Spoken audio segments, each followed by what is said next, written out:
부르시니가 하나님 나를 부르시니가 하나님 나를 보내시니도 하나님 나의 나 된 것은 다 하나님 은혜라 나의 달려갈 길 나의 마지막으로 나가도록 나로 그 십자가 붙게 하시니 나의 나 된 것은 다 하나님 은혜라 한량없는 은혜 갚을 길 없는 내 삶을 애워싸는 하나님의 은혜 나 주저함 없이 그 땅을 밟음으로 나를 붙드시는 하나님의 은혜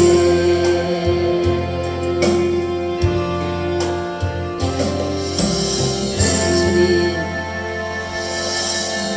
여기까지 주님께서 인도해 주심이 주님의 은혜임을 다시 한번 감사드립니다. 지나온 모든 세월이 하나님의 은혜였음을 고백합니다. 주님 오늘 이곳에 우리를 두신 것도 하나님의 은혜임을 감사합니다.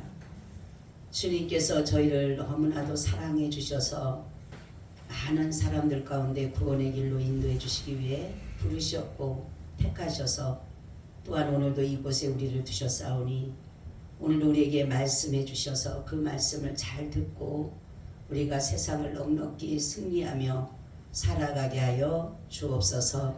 오늘 우리와 함께 하심을 감사하고 주 예수 그리스도의 이름으로 기도하옵나이다. 아멘. 인사 나눕니다. 예수님 덕분에 살만 납니다.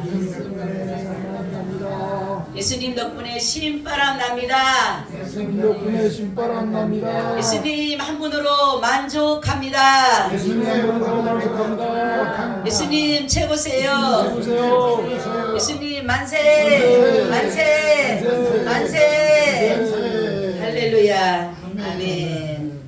오늘의 말씀의 제목은 우리가 해야 할 사명이라는 제목을 가지고 말씀을 드리려고 합니다. 오늘 이 말씀은 바울이 데살로니가 교회에게 목회자들과 성도들에게 그 주어진 사명에 대해서 그들에게 충고와 당부를 하면서 때로는 명령까지 하고 있는 그러한 말씀인 것입니다. 그래서 12절에서 13절을 보면 이것은 성도들을 지도하는 목회자들을 말하는 것인데 그래서 신앙을 지도하고 치리하고 도덕적이나 윤리적이나 그러한 삶 속에 성도들의 삶을 훈계하고 또한 가르치는 그러한 일들을 하는 사람을 이렇게 말을 하면서 그런 사람의 참 목자는 어떻게 해야 되는가라는 것을 말씀하고 있습니다. 여기에 보니까 참 목자는 첫째는 하나님의 부르심을 먼저 받아야 된다라는 것이에요. 그래서 하나님의 부름을 입었다라는 것 때문에 우리는 하나님의 말씀만 전하는 것이에요. 세상적인 어떠한 세상의 어떤 것들을 우리가 여기서 전하고 지어내는 것이 아니라 오로지 하나님의 말씀만을 전해야 된다라는 것이에요. 그래서 때로는 성도들이 하나님의 말씀에도 불구하고 거슬릴 수도 있고 또 듣기 싫어도 할 수 있지만은 그러나 목회자는 하나님의 주어진 말씀이라면 그것을 전해야 되는 것이다 라는 것이에요. 이스라엘 백성들에게 하나님은 선지자들을 보내서 때로는 경고의 메시지를 합니다. 너네가 회개하지 않으면 나라가 망할 것이다. 하나님께서 반드시 적들이 쳐들어와서 너희를 멸망시킬 것이다. 그렇게 말씀을 하고, 그러나 거짓 선지자들은 아니다. 하나님이 우리나라에게 평안을 줬고 우리에게 안전을 줬기 때문에 결코 그럴 일이 없다라고 해서 거짓 선지자들의 선동과 거짓 선지자를 통해서 참 선지자들은 때로는 감옥에도 가두고 때로는 생명까지 잃는 그러한 일들이 있었다라는 것이죠. 그러나 바로 우리가 이 목회자들이라고 하는 것은 바로 뭐냐면 파수꾼과 같다라는 것이에요. 그래서 에스겔 33장 6절 7절을 보니까 그러나 파수꾼이 칼이 임함을 보고도 나팔을 불지 아니하여 백성에게 경고치 아니하므로 그 중에 한 사람이 그 임하는 칼에 제함을 당하면 그는 자기 죄악 중에서 제함바 되려니와 그 죄를 내가 파수꾼의 손에서 찾으리라. 인자야 내가 너로 이스라엘 족속의 파수꾼을 삼음이 이와 같으니라. 그런즉 너는 내 입의 말을 듣고 나를 대신하여 그들에게 경고할지어다. 아멘. 파수꾼은 모든 것을 위험을 먼저 감지하는 사람이에요. 그래서 그것을 봄으로 인해서 위험이 온다라는 것을 알려줘야 되는 그러한 사명에도 불구하고 이들이 그것을 외치지 않았을 때, 나팔을 불지 않았을 때에 혹이라도 그것으로 인해서 사람이 죽거나 하게 되면 그 피를 바로 누구에게 찾는다는 거예요? 파수꾼에게 찾는다라는 것이에요. 그리고 보면은 그래서 참 목자는 때로는 남들이 보기에는 저렇게 꼭 말을 해야 될까라고 하지만 하나님의 말씀이라면 전해야 된다는 거죠. 그래서 성경은 참 선지자와 거짓 선지자를 볼 때에 하나님으로부터 부름을 받아서, 그러니까 자기 스스로 하는 게 아니라 하나님으로부터 부름을 받은 사람들, 그래서 그들이 하나님의 대언의 말씀을 증거하는 것을 이렇게 볼 수가 있습니다. 그리고 참 목자는 어떤 일을 하는 것이냐, 성령과 지혜로 목회를 감당하게 하는 것이다라는 거죠. 그래서 우리가 사람의 마음을 돌이킬 수는 없어요. 그죠? 요나가 하나님의 부름을 받고 거짓을 정말로 나중에 도망을 갔지만 나중에 그가 하나님 앞에 모든 것을 한 게 아니라 보게 되면 요나가 며칠 있으면은 니네가 니네생 멸망할 것이다. 40일이 지나면. 그러니까 사람들이 하나님이 그 사람들의 마음을 감동시킨 거예요.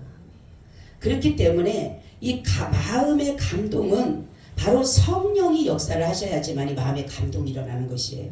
그래서 성령 부름을 받을 때 항상 보게 되면 성령이 충만하고 지혜가 충만한 사람을 뽑아서 하나님께서는 그러한 가운데 세웠다라는 거죠.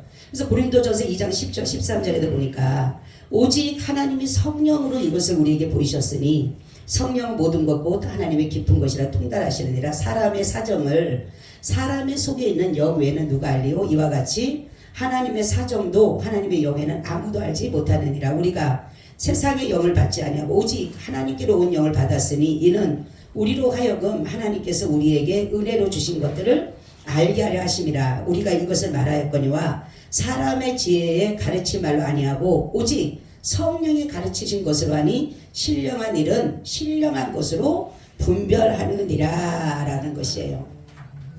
그래서 참 목자는 바로 이 역사관과 신앙관을 바로 가지고 있어야 된다는 거죠. 그래서 세상의 역사관, 우리가 보게 되면 시대를 분별할 줄 알아야 된다는 거죠. 이 시대가 지금 어떠한 상황인지를 알고 그 시대에 합당한 말씀을 전해야 된다는 거죠. 그랬을 때에 하나님이 그들 가운데 역사에서 그 마음에 감동을 주고 그 마음에 회개할 수 있는 마음을 주고 그 사람들이 그 모든 것들을 준비할 수 있는 자가 된다라는 사실이에요. 그래서 우리는 바로 이 역사관을 영적인 역사관과 이런 육적인 역사관을 바로 알아야 된다라는 거죠. 역사가 왜곡되게 되면 참이 거짓이 되고 거짓이 참이 되게 돼요. 그런 것처럼 우리가 영적인 역사도 마찬가지예요. 우리가 지금 이스라엘의 역사를, 예수 그리스도의 그 역사를 우리는 그대로 지금 믿고 나가는 사람들이지만 많은 사람들은 예수 그리스도를 믿는다고 하지만 이스라엘의 그 예수 그리스도 지금까지도 역사하신 그 예수를 믿지를 않기 때문에 역사관이 다르다라는 거죠. 그래서 우리는 정말로 영적인 역사관과 육적인 역사관을 바로 세워갈 때에 참 목자의 시대에서 분별할 수 있는 지혜가 있게 된다라는 것이에요. 그래서 늘 목회자는 하나님의 말씀과 성령이 충만하고 지혜가 충만하기를 위해서 늘 기도해서 먼저 위험을 알리고 경고하고 가르쳐서 그 길을 가지 않도록, 멸망의 길을 가지 않도록, 진노의 길을 당하지 않도록 하는 일이 목회자가 해야 되는 일인데, 이것이 사람이 아니라 성령을 통해서 하나님의 지혜의 말씀을 통해서 알려주게 된다라는 거죠. 세 번째는 목회자는 뭐냐면 생명까지도 바칠 각오를 해야 된다라는 거죠. 사도 바울은 나는 날마다 죽노라인 것처럼 우리 늘 순교의 정신을 가지고 가야 돼요. 사실은 목회자는 생명을, 복음을 위해서 생명을 내어놓아야 돼요. 그래서 목사라고 하는 게 어떤 사람들은, 목사는 목을 하나님 앞에 내놓는, 목을 내놓는 사람이 목사라는 거예요.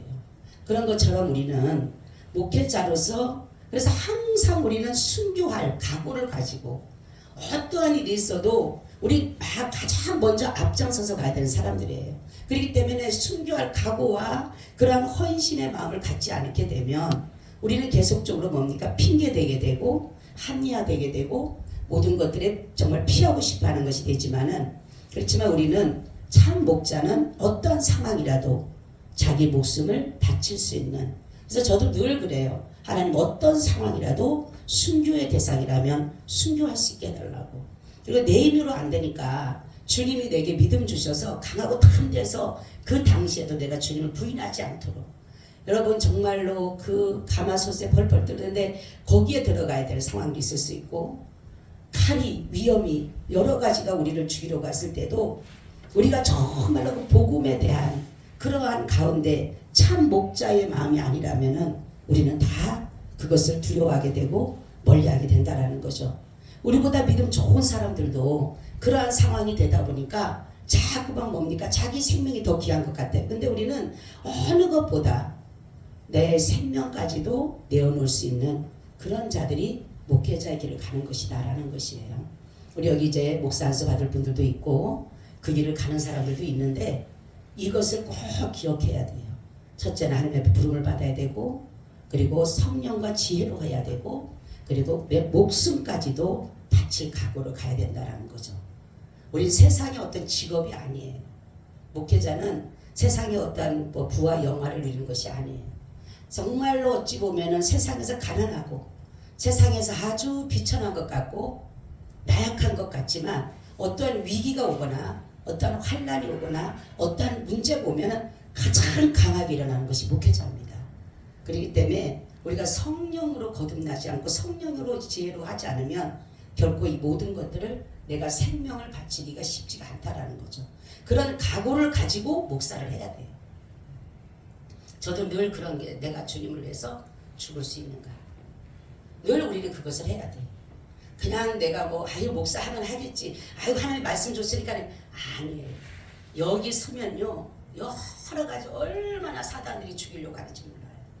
그럴 때마다 우리가 정말 하나님의 성령이 아니고서는 안 되고, 내가 죽음까지도 내가 생명 바치기까지 하지 않는다라면 우리는 결코 그 자리에서 일을 행할 수 없다라는 거죠. 거짓 목사는 어때요? 자칭 목사라고 하는데 내가 목사를 하고, 이런 사람은 어떤 절차도 없이 목사가 되는 사람도 있어요. 그리고 하나님 말씀보다 자기가 꾸며낸 말들, 자기가 자랑하고 자기 자랑하고 세상의 부와 영화를 얘기를 하고 세상 것들로 자꾸만 하고, 그러니까 천국에 대한, 회개에 대한 그러한 보다가는, 경고의 메시지 보다가는 축복에 대한 말씀으로 참 축복받으라 축복받으라. 하나님 앞에 잘못하게 되면, 그래서 정말로 하나님 앞에 제대로 살지 못하는 사람을 마음껏 축복할 수가 없어요. 우리는 제가 그랬죠. 에서를 하나님이 마음껏 축복하지 않은 것은 하나님의 은혜라고, 하나님의 배려였다라고. 만약에 에서가 하나님으로부터 마음껏 축복을 받으면 어떻게 돼요? 더 세상으로 가게 되는 거예요. 근데 하나님은 그래도 그 에서를 사랑했기 때문에, 우리가 그랬잖아요. 에서가 그랬잖아요. 하나님 그랬잖아. 별미를 들여서 마음껏 축복하겠다. 그래서 정말로 축복받을 사람에게는 축복을 해줘야 돼요. 근데 축복받지 않아야 될 사람, 저 사람 축복받으면 세상 쪽으로 더 가고 더 악한 일을 하게 되고 더 거짓된 일을 하게 되고 더 방해를 하면은 그 사람은 축복 기도를 해주면 안 돼요. 하나님 어느 날 제가 그랬어요. 어떤 사람을 놓고 막 축복 기도를 했어요. 우리 그때 저쪽에 있을 때 야베스에서 축복해 하나님 저들을 축복해 주세요. 기도한 하나님이 저에게 입을 딱 막아버려요. 너는 저를 축복하지 마. 깜짝 놀랐어요. 왜요 하나님? 성도라면 다 축복을 해줘야 되잖아요. 그런데 하나님이 만약 네가 저를 축복해서 저가 축복받으면 내가 하나님이 주셔서 받은 은혜라는 것을 모른다라는 거죠. 내가 잘나서 왜냐하면 하나님의 뜻대로 살지를 않고 있었기 때문에. 그래서 우리는 그런데 거짓 선지자들은 어떻습니까? 거짓 자들은 무조건 축복이야. 무조건 그냥 복만 받으면 되는 거야. 그냥 어떤 사람은 그러더라고. 목사가 왜 됐냐고 하니까 나는 축도권을 갖고 싶어서 했다고. 그게 완전히 사건이에요. 사건. 바로 이러한 사람들은 자신도 천국에 들어가지도 못하고 들어가려고 하는 사람까지도 막아버려서 소경이 되고 벙어리가 되고 기머거리가 돼서 결국은 하나님의 말씀을 듣지 못하게 하는, 그래서 그 성도들 완전히 영적으로 말라 죽이는 그러한 일을 하게 된다는 거죠. 그래서 우리가 참 목자와 거짓을 구별할 수 있는 것은 뭐냐면 저가 하나님으로부터 왔느냐 아니면 스스로 자기가 나타나서 자랑하는 것이냐. 선지자도 마찬가지잖아요. 그래서 하나님으로부터 왔다라면 그냥 놔두라 그랬잖아요. 그렇죠? 베드로가 막 그렇게 하나님 말씀을 전하고 요한이 전하니까 사람들이 막 유대인들이 죽이려고 하니까 그랬잖아요. 놔두라. 만약에 하나님으로부터 왔으면 우리 둘이 하나님을 대적하는 사람 되니까 그냥 놔둬. 사람으로 갔으면 그만 희명이 질 거야. 끝날 거야. 그렇죠? 그러니까 참은 하나님으로부터 왔느냐가 중요한 것이에요. 그리고 거짓은 자기가 스스로 되어진다는 거죠. 그래서 우리가 이 목회자의 길 특히 중요해야 돼요. 정말 하나님 앞에 하나님이 나를 이 길을 가기를 원하시나 정말로 싸워야 돼요. 저는요 내가 안 받으려고 얼마나 노력했는지 안 받으려고. 내가 우리 장로님한테도 막 그랬어요. 나는 안 받을 거라고. 무슨 여자가 목사 되냐고 내가 막 그랬어요. 여자가 목사 되냐고. 난 여자 목사 되는 거 싫다고 내가 막. 근데 하나님이 꿈으로도 역사를 하시고 장로님으로 통해서 역사하시고 보는 사람마다 역사를 얘기하는 거예요. 막 나중에는 막 머리를 맞고 싶어요. 막 죽고 싶어. 진짜 안 듣고 싶어 아주. 제발 좀 하지 말라고 나한테 그런 말을 하지 말라고. 근데도 하나님의 그 강한 말씀에 결국은 무릎을 꿇게 되더라고요. 여러분 또한 우리가 그래서 목회자는 이런 하나님으로부터 부름을 받았기 때문에 하나님이 죽으라 하는 곳에 가면 죽어야 돼요. 그래서 많은 사람들이 선교사들이 하나님이 죽는 곳인데도 불구하고 가라면 가는 거잖아요. 왜요? 하나님 앞에 이미나 생명을 내려놓았기 때문에. 그런 각오와 결단을 가져야 된다는 거죠. 목회자. 그래서 목회자는 전적인 하나님의 인도하심을 받아야 돼요. 그리고 14절에서 28절은 성도의 삶을 말하는 것인데, 성도라고 하는 것은 하나님의 자녀로서 세상에서 사단의 세력과 자신의 죄악성을 싸우면서 영혼의 구원을 바라보며 그 나라를 소망하는 자들이므로 예수 그리스도의 피의 공로가 우리의 제삼을 얻은 자로서 우리가 이제는 어떻게 살아야 가는가에 대해서 우리가 성도의 삶에 대해서 말씀하는데, 성도는 바로 규모 없는 자라고 여기 나오는데, 이 사람들은 어떤 사람이냐면 잘못된 재림관을 가지고 현실에 충실하지 못하는 사람이 있었다라는 거죠. 데살로니가 교회에. 이들에게는 어떻게 해야 되냐. 여기는 건개해주라는 말이 뭐냐면 타이르고 조심하라 라는 것이에요. 그러니까 무분별하게 행동하는 것을 삼가할 수 있도록 타일러서 그 사람에게 조심 있게 교훈해 주라는 거죠. 가르쳐 주라는 거죠. 그리고 마음이 약한 자 있습니다. 여러 가지 환난과 핍박을 이기지 못하고 낙심하고 상심한 자를 말하는데, 여기는 안위해줘라. 마음이 약한 자를 안위해줘. 안위라고 하는 것은 뭐냐면 마음과 몸을 편안하게 하고 그 사람을 위로해주라는 거죠. 위로해주라는 거죠. 약한 사람을 보고 막 그냥 야단치고 꾸중하고 뭐라고 하는 게 아니라 그 사람의 마음을 위로해 줄 수 있는, 그것이 더 중요하다는 거죠. 또 여기 힘이 없는 자를 붙들어주라고 하는 것은 이들은 신앙적으로나 윤리적으로나 성숙하지 못한 미성숙한 사람들을 말하는데, 이들은 실족하기 쉬운 자들이기 때문에 붙들어줘야 된다는 거죠. 그래서 이들이 넘어지지 않도록 바로 하나님 앞에 강한 손에 의지할 수 있도록 이들을 부탁하는 그런 것이 중요하다는 거죠. 이게 오래 참으라고 나옵니다. 예수 그리스도의 사랑의 본질에 나오는데 성령 열매 가운데도 오래 참음이 나와요. 오래 참음. 그래서 우리는 어떠한 상황이 있을 때에 모든 것을 볼 때 정말로 참을 수 있는 것이 뭐냐면 내가 참고 싶어서 참는 게 아니라 하나님이 참을 수 있는 은혜를 주신다라는 거죠. 아멘. 여러분들 인간의 노력이 아니에요. 내가 아무리 참는다고 해도 여러분 남편하고 싸울 때 그랬지 내가 예수 믿으니까 참아야지 나 목사니까 참아야지 9번은 참어 10번 못 참는다니까. 그죠? 퍼붓게 되지. 그러면 그때부터는 이제 참았던 것까지 확 다 나오게 생겼는 거예요. 이 마음의 처리가 안 됐으니까. 근데 오래 참음이라고 하는 것은 이 마음의 처리가 된 사람이에요. 만약에 내가 저 화가 나는데도 화가 안 나는 거예요. 바로 그것이 바로 참게 되는 것이 은혜지 내가 참으려고 노력해서 인위적으로 방법으로는 절대로 할 수가 없어요. 그래서 우리는 이 오래 참음의 은혜를 누려야 된다라는 거죠. 또 악으로 악을 갚지 말라는 거예요. 예수님은 자신에게 악을 행하는 자에게 선으로 대해주라고 해요. 선으로 대해주라. 그러니까 악이 승리할 것 같지만 결국은 선이 승리하기 때문에 너는 선으로 악을 이겨라 이렇게 말씀해요. 그러니까 사람은 악하면은 악한 나도 같이 똑같이 악하려고 하는데 그렇게 하지 말고 도리어 그에게 선으로 대해주라. 선으로. 그래서 어떻게 보면은 예수님은 자신을 죽이려고 하는 그 원수 같은 자도 예수님 뭡니까? 선으로 그를 사랑했잖아요. 용서해 주시고. 그리고 항상 기뻐하라는 이것은 뭐냐면은 구원 얻은 받은 사람들이 사실 현실에는 내가 기뻐하지 못할 수도 있어요. 그 문제 때문에 여러 가지 일들로 인해서 내가 정말 기뻐하지 못하고 더 슬퍼하고 근심하고 걱정하고 염려가 더 나에게 더 가까이 있지만은 바로 여기서 항상 기뻐하라고 하는 것은 뭐냐면 우리는 미래에 대한 천국의 소망을 품고 가는 사람이기 때문에 우리를 하나님께서 뭐냐면 내가 너를 근심을 겸하여 주지 않겠다 이렇게 말씀했어. 그렇기 때문에 우리 마음에 주님이 계시는 사람들은 천국에 누린 사람들은 기쁜 거예요. 사실 실질적으로 내가 기뻐할 수 있는 일이 아닌데도 불구하고 그냥 기쁜 거예요. 그래서 예수 믿는 사람들 보고 미쳤다 그러잖아요. 미쳤다고 그죠? 도대체 저 사람 근심해야 되고 걱정해야 되는데 그냥 기쁘고 그렇다고 말을 하니까 사람들이 볼 때는 정신 나간 사람이죠. 근데 그 마음에 기쁜데 이 기쁨을 어떻게 이기지 못해 그러잖아요. 우리는 이 기쁨을 이기지 못한다 그러잖아. 우리 이 마음의 기쁨을 이거 어떻게 이겨요 우리가 이 마음에 있는 이 마음을. 그래서 항상 기뻐할 수가 있는 것입니다. 쉬지 말고 기도하라는 것은 기도는 호흡이고 기도는 하나님과 우리의 관계 연습을 이루는 것이며 기도는 하나님의 능력으로 살아가는 힘이기 때문에 매일 매 순간 주님의 도움을 구하는 것이 바로 기도예요.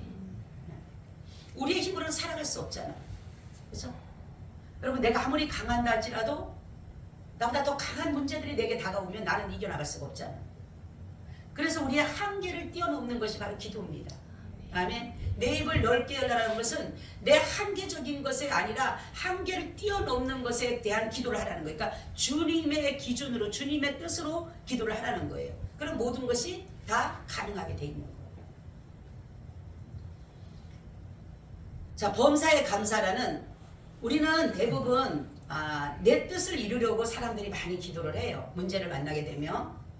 근데 그러다가 보니까 문제를 바라봤을 때 원망하게 되고 불평하게 되지만은 범사에 감사라고 하는 것은 하나님은 모든 선한 뜻을 이루기 때문에 이것에 대해서 감사하다는 거죠. 내 뜻은 안 이루어지지만 내 뜻은 이루어지지 않지만 하나님의 뜻은 감사한 거예요. 아멘. 근데 때로는 그것이 나한테 좋지 않을 수도 있다라는 거죠. 하나님의 뜻과 내 뜻은 완전히 달라요. 하나님께서 네 생각과 내 생각은 다르며 이렇게 말씀했어요. 네 뜻과 내 뜻은 다르다고 했어요. 그렇기 때문에 우리는 대부분 내 뜻을 구하지만 그러니까 예수님도 오죽하면 그래요. 말씀하잖아요. 아버지의 뜻을 이루러 오셨다고 했고 십자가를 지는 것을 나는 이 기쁨을 이기지 못했다 그랬고 너무너무 기뻐하셨다는 거예요. 그 십자가를 지는 것이 왜? 아버지의 뜻이었으니까. 바로 그렇기 때문에 범사의 감사는 바로 어떤 어려움이 있더라도 내 생각대로 내 뜻대로 되지 않는다 할지라도 우리는 이것에 대해서 감사한 것은 하나님의 뜻이기 때문에. 아멘. 하나님의 무슨 뜻? 선한 뜻이다. 그러니까 그리고 나하고 보면 나중에 보면 하나님이 이렇게 하기 위해서. 근데 너무 하나님이 해놓으신 것은요 너무 아름답게 해놓으셔요. 전 그래서 기도할 때 가끔씩 그래. 하나님 너무 아름답게 해놓으셨어요. 처음에는 내 뜻대로 안 됐다라고 불평불만하면서 왜 이렇게 안 됐지라고 하지만 하나님 감사하라고 했으니까 범사에 감사하라고 감사하다 보니까 지나고 나니까 하나님이 너무너무 아름답게 해놓으셨더라는 거죠. 그러니까 우리보다 하나님이 더 잘하시잖아 우리를. 그렇죠? 우리는 눈에 보이는 것이 다잖아. 우리 앞에 뭔가 있는지도 모르잖아. 장애가 뭐가 있는지도 모르잖아요. 그렇지만 하나님은 다 알고 계시잖아. 하나님은 가장 안전하고 가장 완전한 길로 하나님은 가장 최고의 길로 우리를 인도하기 때문에 그것이 하나님의 뜻이고 감사한 거예요. 그래서 어떠한 일이라도 하나님 감사합니다. 감사합니다라고 우리가 고백하게 된다는 거죠. 그래서 그리 아니하실지라도 감사해요. 그리 아니하실지. 성령을 소멸치 말며 성령은 하나님의 영으로서 우리에게 하나님 일을 잘할 수 있는 능력을 주시는데 이 성령을 이 사람들이 잘못 생각해서 어떤 일이 일어났냐면 하나님의 은사와 능력을 잘못해서 방종한 일을 했고 강신적이고 열광적이고 그리고 지나친 자기 어떤 지식으로 자기가 옳고라는 것을 가지고 가다가 보니까 도리어 어리석음이 이들에게 임하게 됐다라는 거죠. 그러니까 우리가 성령을 소멸하지 말라고 하는 것은 성령의 내주 안에 계시는 그 성령을 날마다 그를 날마다 나타내기 위해서 우리는 정말 그리스도의 그 사랑이 타오르게 하는 것이 바로 성령을 소멸하지 않는다는 거죠. 또한 예언을 멸시치 말고라는 것은 예언은 뭐예요? 하나님의 말씀이 예언이에요. 근데 많은 사람들이 예언한다고 해가지고 잘못 활용을 하다가 보니까 점치는 사람이 돼. 점치는 사람. 그죠? 그냥 뭐라 그러면 예언해야 돼. 저번에도 어떤 목사님이 저한테 기도를 하면서 물어봐. 목사님 이 사람이 어째 2단인지 3단인지 놓고 나보고 기도를 해보래. 기도를 하는데 하나님이 저에게 이런 말씀을 주셔요. 이미나 너가 알고 있지 않느냐.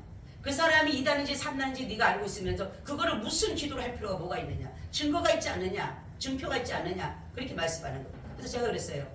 목사님 이미 목사님 알고 계시잖아요. 그리고 목사님을 보면은 벌써 2단이라고 벌써 증표가 나고 증인이 되는데 그걸 갖고 저한테 무슨 기도를 맞느냐 틀리냐 해보라 그래요. 그랬더니 목사님 그러네요. 죄송합니다.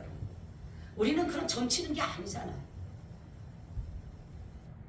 누가 2단지 3단인지 우리 누가 알아? 우리 하나님 아시잖아요. 그렇죠? 근데 그리고 또 뭐가 잘 될 거 못 될 거 하나님이 아시잖아요. 우리는 하나님의 뜻을 이루기 위해서 하면 돼요. 이걸 팔아야 됩니까? 말아야 됩니까? 가야 됩니까? 말아야 됩니까? 할 필요가 없어요. 하나님의 선한 뜻만 따라가면 돼요. 근데 많은 사람들이 이것을 점치는 것처럼 하다가 보니까 그 사람들이 또 맞네? 맞으니까 아이고 그 사람이 대단한 사람이야. 그러니까 예언 받으려고 사람들이 다 줄 서 있어 가서. 그리고 남용하고 하나님의 말씀과 전혀 상관없는 사람을 유혹하게 한다는 거. 사람을 유혹하게. 처음에는 이 사람들이 은사를 받아서 정말 하나님의 말씀으로 순수한 하나님의 말씀으로 그들을 가르치게 되고 예언해 줄 수는 있지만 나중에는 사람들이 저기에다 보면요 대부분 예언의 은사 받은 사람이라고 한다면서 다 대부분 다 변질될 수밖에 없습니다. 왜? 사람들이 완전 우상을 시키니까. 그래서 우리는 이러한 사람들을 굉장히 조심해야 돼요. 예언 받았다 뭐 했다는 사람들을 조심해야 되는 것은 뭐냐면 진정한 하나님의 말씀을 없으면서 어떠한 자기 어떤 지식이나 지혜나 이런 것으로도 충분히 사람들의 마음을 현혹시킬 수가 있기 때문에 여러분 이단들 보세요. 아무 정말로 성령의 은혜도 없는데도 불구하고 수천만 수만을 모이고 있잖아요. 그렇죠? 다 거짓령이에요. 거짓. 이 우리가 범사에 좋은 것을 취하고 악은 모양도 버리라. 좋은 것이라고 하는 것은 바로 하나님의 것이에요. 그러니까 위로부터 오는 것은 성결하고 합평하고 거룩합니다. 그렇죠? 근데 악은 더럽고 추하고 정욕적이고 마귀적인 것이에요. 그러니까 뭐냐면 이거는 범사에 좋은 것은 취하고 악은 버리라. 너는 마귀적인 것을 버려라 하는 거죠. 마귀적인. 그러니까 마귀는 정욕적이고 파괴적이고 해방적이고 그죠? 이러한 것들을 우리가 버려야 된다는 거죠. 악을 이길 수 있는 것 바로 예수 그리스도 안에 거한 자들이라는 거죠. 그래서 예수님과 함께 죽고 함께 사는 사람들이라는 거죠. 23절을 보면 우리가 23절을 보면 이 말씀이 나와요. 평강의 하나님이 친히 너희로 온전히 거룩하게 하시고 또 너희 온영과 꿈과 몸이 우리 주 예수 그리스도 강림하실 때에 흠없게 보존되기를 원하노라 라고 말씀하시는데, 이 말씀은 도덕적이나 윤리적인 거, 영과 혼과 몸이 거룩하고 성결하기를 계속적으로 유지하라는 거예요. 유지하라. 우리는 이것을 하나님으로부터 받은 이 은혜, 하나님으로부터 받은 이 사랑을, 하나님 받으로부터 이 구원의 은총을 늘 우리는 계속적으로 이거를 유지해야 된다는 거죠. 그러니까 성령을 날마다 충만히 받아야지만이 내 영과 혼과 몸이 주 예수 강림하실 때에 흠없게 보존되기가 된다는 거죠. 또한 데살로니가전서 3장 13절에 보니까 너희 마음을 굳게 하시고 우리 주 예수께서 그의 모든 성도와 함께 강림하실 때에 하나님 우리 아버지 앞에서 거룩함이 흠이 없게 하시기를 원하노라 이렇게 말씀하고 있어요. 그렇죠? 주님은 흠이 없고 점도 없고 티도 없는데 마귀는 뭐라 그랬어요? 점과 티와 흠이더라 이런 거예요. 그렇죠? 나쁜 거는 다 마귀 거예요. 그렇게 생각하면 돼요, 여러분. 응? 좋은 거는 다 하나님의 것이에요. 성경을 보면 누가 마귀 것이 아니라 나쁜 건 다 마귀 것, 좋은 거는 다 하나님 것인데 마귀는 거짓말이고 악이고 불이고 부정이고 불법이고 살인이고 미움이고, 그죠? 분쟁이고 다툼이고 더러움이고. 근데 하나님은 어땠습니까? 선이고 의고 참이고 사랑이고 온유고 화평이고 거룩이고. 이 너무 좋아요. 우리가 그런 그 은혜를 받아서 하나님의 그 선하심을 따라간다는 이것이 너무 감사하잖아요. 여러분, 그리고 바로 우리가 사랑을 입은 성도들은 영과 혼과 몸이 예수 그리스도 안에 거룩함을 입었으므로 새로운 피조물이 되었기에 다시는 더러움이 빠지지 않도록 예수 그리스도 안에 항상 거하라는 것이에요. 그리고 24절에 보면 하나님은 미쁘신 분이다라는, 미쁘시다. 이 미쁘시다라는 건 믿음직하다라는 것이에요. 사람은 믿음직한 사람이 없어요. 사람은 믿을 수가 없는 것이 뭐냐면 사람은 완전할 수가 없기 때문에 그래요. 아무리 그 사람이 안 변하려고 하더라도 그 사람이 완전하지 못하다가 보니까 자기가 한 말에 대한 약속도 지키지 못할 수가 있다는 사실이에요. 근데 하나님이 여기에서 미쁘시다고 하는 것은 뭐냐면 하나님은 신실하시다. 신실하시다. 이 신실하는 것은 변함이 없다. 실수가 없다. 이런 것을 말씀하는 거예요. 그래서 빌립보서 1장 6절에 너희 속에 착한 일을 시작하시니가 그리스도 예수의 날까지 이루실 줄 우리가 확신하노라 이렇게 말씀해요. 바로 구원 주신다라는 것을 확실히 이루어간다는 거예요. 하나님은. 그분이 미쁘신 분이니까. 그래서 우리는 사도 바울은 마지막에 무엇을 부탁하냐면 자신을 위해서 기도해 좀 해달라고 부탁을 해요. 그러니까 우리가 목회자들을 위해서 여러분들이 기도 많이 해주셔야 돼요. 그리고 성도와 성도 간에도 기도를 많이 하시고 여러분들이 정말로 기도를 많이 해야지만이 하나님께서 풍성한 것으로 채워가시는 거예요. 그렇기 때문에 사도 바울은 뭐라고 하냐면 기도를 부탁하고 난 후에 모든 성도들에게 이 편지를 읽어줘라 라는 거죠. 그리고 마지막으로는 예수 그리스도의 이름으로 이들을 축복합니다.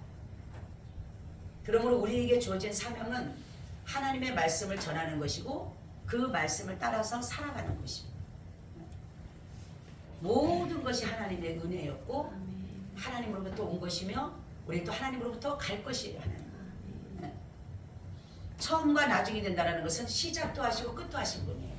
탄생도 하시고 죽음도 하신 분이에요. 그러니까 탄생도 하나님으로부터 탄생된 것이고 죽음도 하나님으로부터 되어졌기 때문에 이 모든 마지막까지도 하나님은 처음과 마지막이 되는 것이에요. 그러니까 죽음까지도 하나님은 관여하신다는 거죠. 마귀에게 넘겨주지 않았고.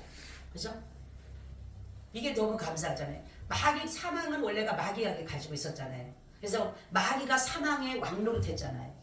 근데 예수 그리스도께서 십자가에 죽으심으로 말미암아 사망 권세를 이기신 것은 사망 권세를 누가 가지신 거예요? 그러면 예수님이 가지신 거예요. 할렐루야. 얼마나 감사해요. 그렇죠? 그러니까 처음과 나중이 되는 거예요. 처음도 되시고 탄생도 되시고 죽음까지. 그러니 우리 예수님 믿는 사람에게 너희는 사망 권세에서 자유했다라는 것이 바로 하나님의 그 은혜라는 거죠. 그리스도 예수 안에 있는 자에게는 생명과 성리법이 죄와 사망의 법에서 너를 해방했다. 사망 것을 그분이 가졌기 때문에 그러는 거예요. 그러니까 마귀도 예수님 앞에는 아무 꼼짝 못해요. 제가 낮에도 말씀드렸지만 마귀는 우리를 위협은 할 수 있어요. 두렵게는 할 수 있어요. 불안하게 할 수는 있어요. 그렇지만 우리를 절대로 건드리지는 못해요. 왜냐하면 예수님이 모든 것을 노타치를 해놨어요. 그래서 만지지도 못하게, 너희를 만지지도 못하게 하신다 했어요. 근데 마귀는 우리에게 위협을 줘요. 근데 결코 우리를 해하지 못해요. 예수 안에 있는 사람에게는. 그러니까 여러분들이 오늘 이 말씀처럼 우리에게 주어진 사명, 정말로 내 목에 칼이 들어오더라도 우리에게 주님이 주신 말씀이라면 전해야 된다는 거죠. 그것이 바로 목회자가 해야 될 일이고 우리 지도자들이 해야 될 일이라는 거죠. 그리고 성도들은 바로 자신뿐 아니라 같은 또 연약한 믿음들이 있는 사람들을 바로 세워가는 일, 그 일을 하는 것이 우리에게 주어진 사명이라는 것을 기억하시고 믿음 가운데 승리하시기를 바랍니다. 아멘. 주님 오늘도 이 말씀과 함께 하셔서 성령의 능력으로 붙잡아 주시옵소서. 주 예수 그리스도의 이름으로 기도하고 나이다. 아멘. 아멘. 우리 545장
영광 집에 다시